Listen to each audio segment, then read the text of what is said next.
Hello everyone, क्या आप भी अपना आइडल फंड सेविंग्स अकाउंट में पार्क करके रखना प्रीफर करते हैं, जहां पे इंटरेस्ट रेट अप्रॉक्सीमेटली 3% के आसपास ऑफर किए जाते हैं।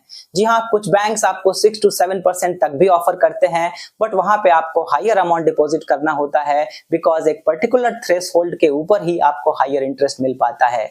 और मेरे हिसाब से ज्यादा अमाउंट ऐसे इंस्ट्रूमेंट में पार्क करके रखना लॉन्ग रन के लिए तो कभी भी अच्छा नहीं होता है। इनफैक्ट शॉर्ट रन में भी अच्छा नहीं है, बिकॉज अगर आप इसी आइडल फंड को लिक्विड म्यूचुअल फंड में पार्क करेंगे तो आप सेविंग से डबल इंटरेस्ट अर्न कर सकते हैं।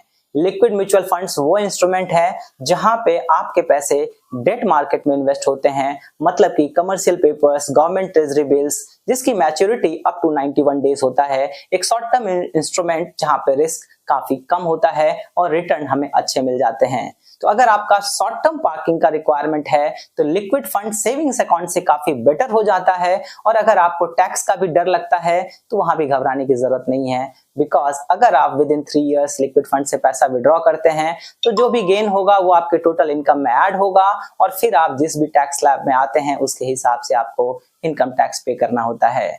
ऐसे ये है तो म्यूचुअल फंड, इसीलिए स्टैंडर्ड डिस्क्लेमर आप स्क्रीन के ऊपर पढ़ लीजिएगा।